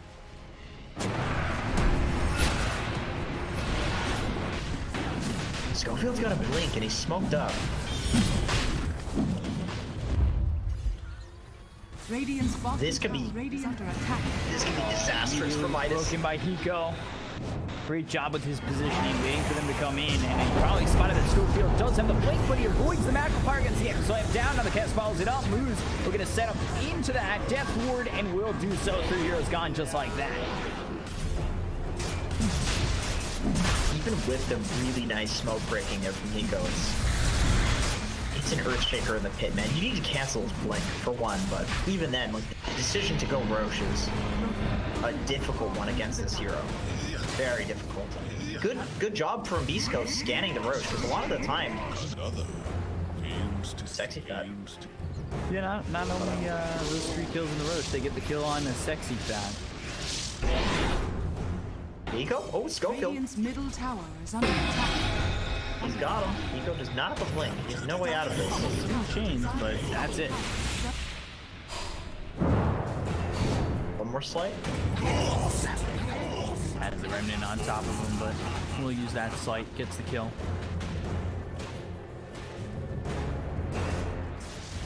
Hector just immediately walks bot and starts hitting Ancients. Murdoch has scouted him, but Hector has no TP, but he also has spin in a Manta style. Full damage bot for Hector.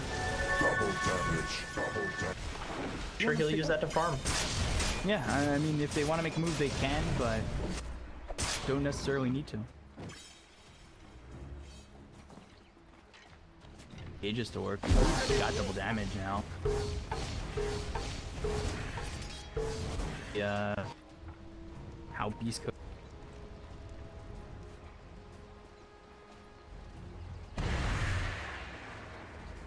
Interested to see how Midas. Kill Whisper and potentially still Ice Path, Macrofire, EMP, and then the telekinesis. Eco. Stolen Whirling Death just did so much damage to Whisper. Oh yeah. Really patient too from Murdoch. He was holding the vessel, so if he does Lotus, you can, of course, vessel through the Lotus. For some reason, it doesn't reflect. I'm not sure why.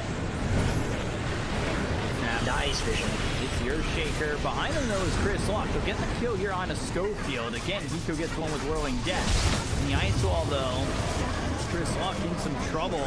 Duster and Hiko end up going down. There from Hector, but that on side. You're really okay with that if you're Midas. So you're playing up against an Aegis. You have HFN farming bot this entire time. And you trade 2 for 2, and one of the kills is Whisper, who is this like snowballing core hero. I think you're very happy with that, Midas.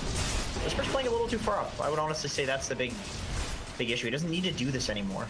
Still playing with big iron balls, but not super necessary when Hector is so huge and Chris Luck at this point.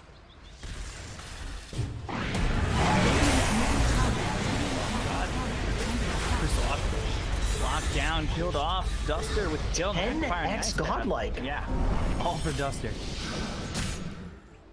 Wow. That's a lot of money. That'd be 1,200 gold if this was before 7.26B. It was a couple of patches ago. That would have been a lot more gold. There's a 7.26A. One of the patches, one of the letter patches. There's a lot of them.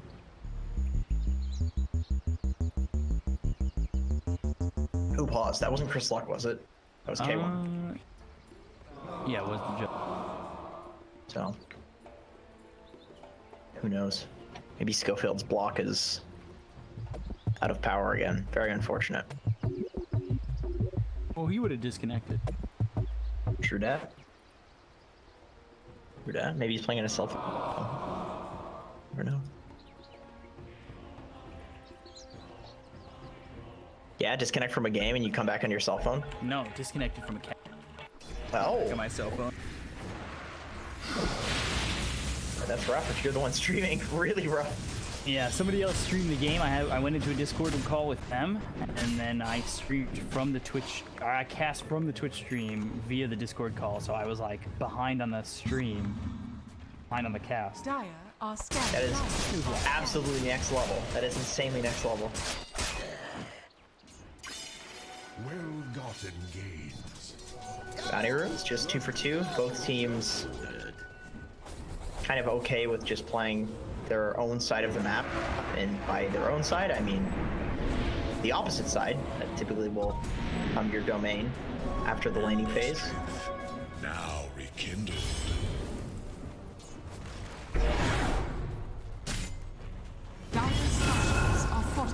Tier 2 for tier 2. Radiant's bottom tower is under attack. Is either team go Is for under more? attack tower. Maybe one team will come back and set up. If you're Beascoast, you have to be really worried about a Luna getting in your base. Radiant Really worried. Well, we saw how much damage. Oh yeah, they're going. tower is under attack. Staff is on Chris Lock, but they got the sight as well as Searing Chains. Tornado hits Chris Lock. God, he's not allowed to make any plays. Come on, guys. That's under attack. Super annoying. Away because of that. Dire's middle tower is under attack. And straight down mid. Scofield's got this invis rune, so they're looking for something. Smoke out though from Midas. What's their timing? What are they trying to fight around? What if I directly translate that? Like, how weird does that sound in Spanish? Just saying You know- story you know all the what- time in Spanish. Yeah, to like start a conversation. Like, how weird would See that you sound? later, nerds. Sorry, I'm not but we need to bilingual, so I push. have no idea. That's exactly it, dude. You get it, man. You're from New York. You get it. No, we don't say sorry in New York. No, I'm sure you've met Canadians. You're right on the border, right? Well, I'm 5 hours from the border, but I have a lot of friends. But you're a border state. Like, Canadians go down there. Shits and giggles. Let's Have you heard Out for a Rip? I think so. Like once or twice. It's like going out in your car and ripping up the tires. But I heard somebody say that the other day, and it was this dude pulled up. It was 3 a.m. or something, and I was at a traffic light. I was not in a car. I was actually walking, and some dude was speeding, just revving his engine, and then he gets to somebody at the traffic light, and then they open their window and they ask him like why he's going so fast, and then the guy was like, "Oh, I just got my car out of the dealership, so I took it out for. I want to take it out for a rip." And then the person who asked them that like was no longer mad about it. They're like, "Oh yeah, like they got it." You know what I mean? It's like, "Oh, he's just going out for a rip," you know? I've never heard that. That's such like a meme Canadianism that I didn't think people actually said it here, but they do. What the? They said just 30 happened? seconds. Yes, what's the most American meal you think you've had? Oh my god. Anything you order there is just so much food. I find. You know what we don't have in Canada? Good Mexican food. things up. Let's shake things That's true. But actual Mexican food, what's cooking? Boom! we just have Later, nerds. crap. See you later. You know? Fast food chains, I think. New York definitely has like such versatility that it's pretty nice. A lot of food. Flying- Centaur 45. Yeah. I wonder who's controlling Sexy Fat. That's the question. Ooh. They're still gonna try and use him. I respect the hustle. Oh, it gives me anxiety though to watch whoever's controlling him. It's because this is going to be some support players like impersonation of an offlaner, basically. Like here's what an offlaner should do. Whisper going in, looking over to HFM, and the fifth token he's going for Eco. Echo Slam from Schofield on the Luna as well as the Jakiro. Jakiro taking a lot of damage. He's setting up for the Death Ward, and he's got it down. They'll get the kill on the Duster as well as Sexy Fat. Sexy Fat's Husk. Yes. Really there.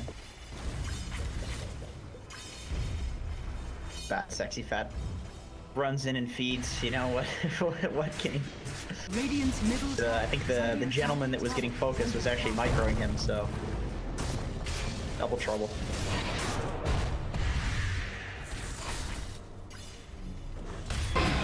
Murdoch is trying to push top. Only 3 points in Exort though, so that Forge Spirit not too powerful. Radiant's middle tower is under attack. Dire's top tower is under attack. We're trying to fight this out because I think they assume he's coming back, right? So if he can come back in the middle of this game, that would be pretty nuts. Yeah, I mean if they can just hold out and he comes back, it'll be definitely a lot easier. Fall before us. And If you're Beast Coast, you have to respect it. happened to me a couple of times recently. My team pauses, the other team unpauses immediately, even though we have a guy disconnected. Valve doesn't care. And then all of a sudden, my guy's still DC'd and I'm out of pauses. And I have to bank on him coming back. And instead of getting the full green, whoop. That's rough, but, you know, happens to the best of us. That's the thing. Happens to everybody. I've been on the other end of that as well. You're still using sexy for that. Yeah. It's hard. He's the initiator too, so you know, you kind of have to have your finger on the trigger for his blink dagger constantly. So Duster and Hiko are just looks like Duster's microing him and he's just putting his hero to follow Hiko. Kinda. Well, now they've got him just scouting.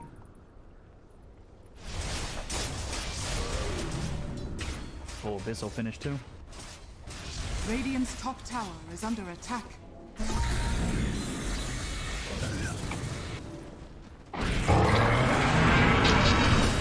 a Low Sword telekinesis on both Hiko as well as Chris Lock. He'll pop the BKB, but he's already low on health. Trying to get away and over the edge. Echo Slam is in from Schofield. Takes out Sexy Fat, but there's the Eclipse. They'll trade 1-for-1, now make it 1 for potentially 2. Moves is gone. They buy back on Hiko. 2-for-2 so far. Ice Path lands onto the Timber as well as the Jug. They'll take out Whisper. Ooh, Duster, HFN still trying to manfight for this one. Chris Law could turn this around, but Hector, he doesn't have Omnislash. He's got Abyssal in just 10 seconds, and Murdoch getting right click down to just 3 health. Ooh, got a regen.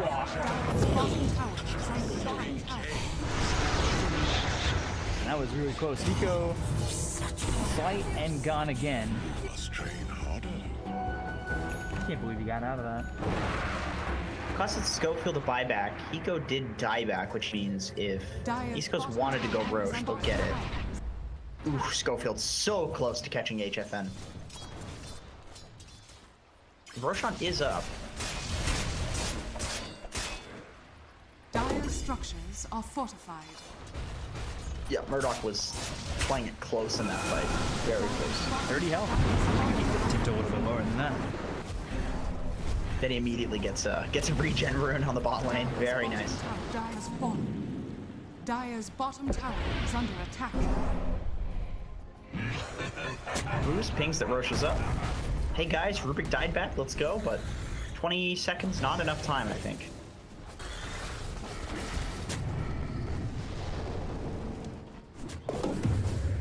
Defend. Breaker. When he does get that, I feel like it's a lot harder for Hector to just to kill HF. I mean, already Hector does not have that much damage. It's just Diffusal Mantle. Like, Abyssal Blade is, you know, more of a tanky item. So his Omni was kind of wasted on a big wave in that fight. It's kind of awkward.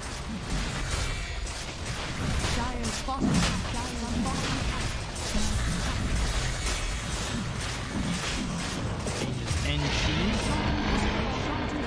For Jug, cheese for Whisper. Dire is under attack.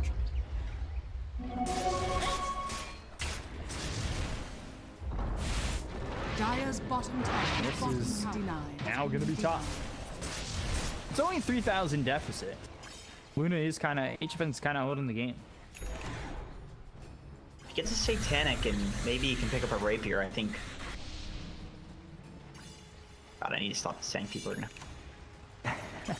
It's just so good is the problem. It's just so good. This'll onto this Rubik. And the hook stop misses. With the Blade Fury, they'll steal it. Can't feed. They've got the Lucid Beam down. Omnislash committed to the Centaur, but it bounces over to the neutrals. Meanwhile, HFN kills off Schofield. Telekinesis onto the Jug. They look over at this Timber Saw. His big heals up. Blink hook stop from Sexy Fat's Husk. And now the Ice Path with the Eclipse. Not one, but two. As Whisper goes down and HFN with the triple kill. They also found Chris Law. Can they continue to follow him up? Slang with damage coming in. Murdoch behind him. Forces the BKB. They're going to stay with him. There's 2 remnants. He should be fine. Oh, he goes right on top of the other one. For Hiko, and now another round. Oh! What? What Oh, God! Oh my God! Murdoch!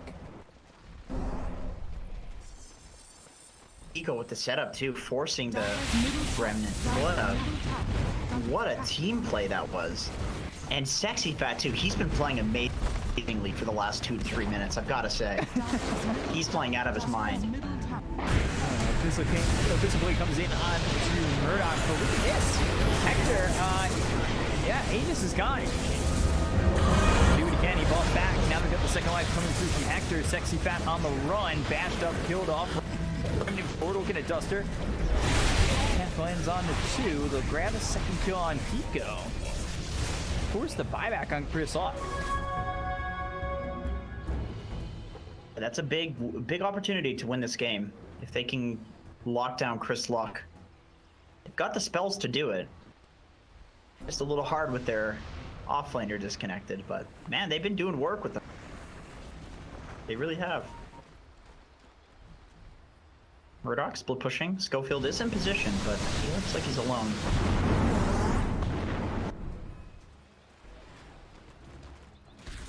Such a close game considering it's 4-on-5. Yeah. Really, HFN is carrying a lot of work in this one. He's got the work by a huge chunk of money. What the f just happened? See, I'm gonna tweet it Midas Club after this because I want to know who's playing the Centaur at the same time. I think it's Duster. I see some weird interactions between those two. And again, Eco too. It's like he's staying close to both the supports. It's almost like they're both playing him. Insane. Maybe more impressive than just one of them.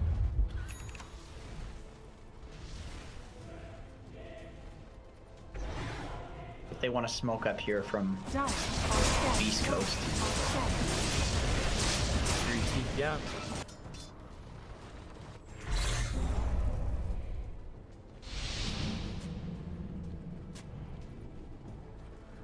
Hex. Level 22. Alacrity, damage, and snap cooldown time.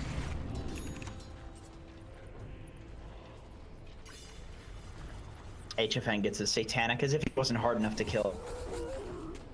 He's such a problem. Double damage bot. Might see this. You're gonna eat it in?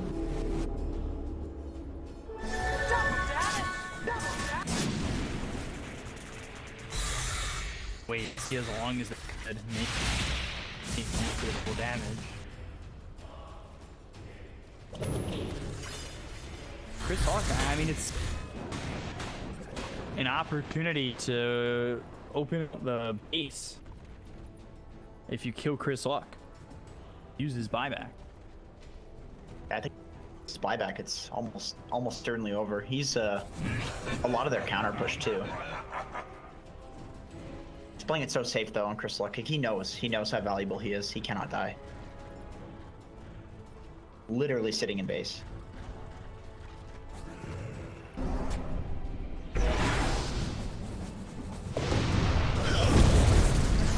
Continuing to push out this creep wave. 1,000 net worth deficit for Midas Club. Sexy Fat just guarding the top of the stairs. Yeah, he's doing his job. And they left him there to guard the steps.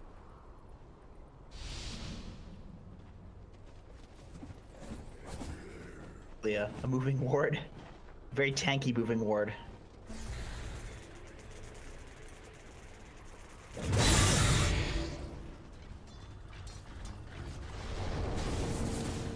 Radiant's top tower is under attack. Can you just keep these creep waves pushed in as much as they can, but meanwhile towards top, Hector's here, Blade Fury as well as the TP out.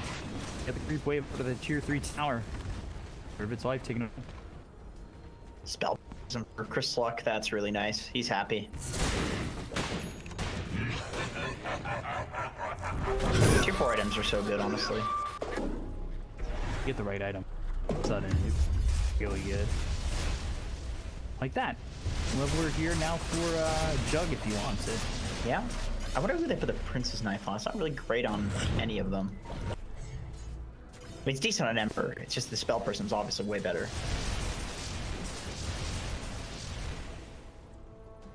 Ooh, ninja gear on Schofield. That's nice. Did they see Whisper? Whisper sees them.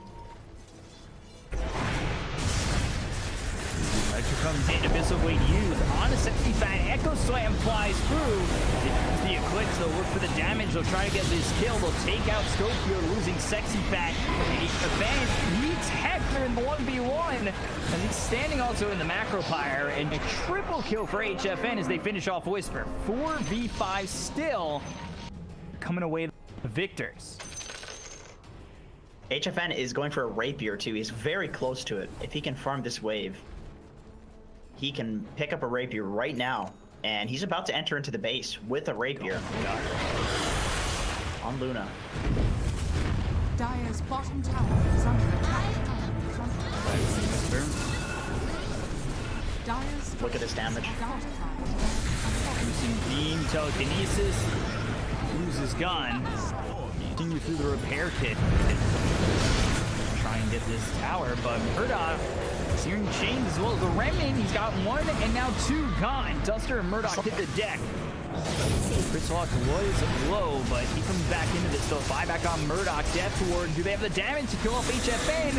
He needs to survive. He's got the Divine Rapier into the BKB. Can he get away with this one? No, he can't. The Divine Rapier on the deck. Oh dear. Maybe an overzealous play. And now they'll find Hiko. Strike coming through. Murdoch, he just back. Timber chain across. Schofield's here. Been popped. They need to leave.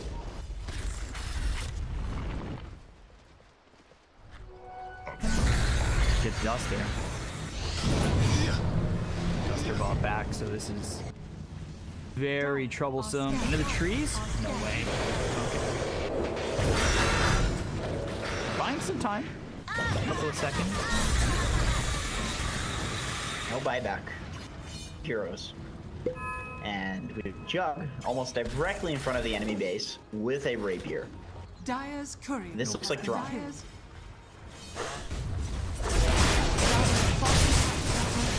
With a little leveler. Oh, God. Look at the damage. Through back door. Radiant's bottom tower has fallen. Radiant's bottom tower has fallen. We're just gonna go. We're just gonna go packs. Radiant's middle tower is under attack. Radiant's middle tower. They can take Megas here. Radiant's middle tower. Radiant's middle. Radiant's middle tower has fallen. It's just so fast with this. Yeah. Radiant structure. Another flip. Tornado Ice Wall with the EMP. Meteors down on the Schofield. But doesn't get the kill. They've got Luna back alive. And they clean these heroes up. Sexy Fat, two-man stun, but not on to Hector. Hector with the Divine Rape as well as the level where the Eclipse comes in with for getting low. Omni-Slash bouncing around. And Luna dead once again. They take out Murdoch, and that is looking like it's all she wrote for this game, unfortunately. And yeah, that's Duster calls GG. Beascoast will split the series 1-1.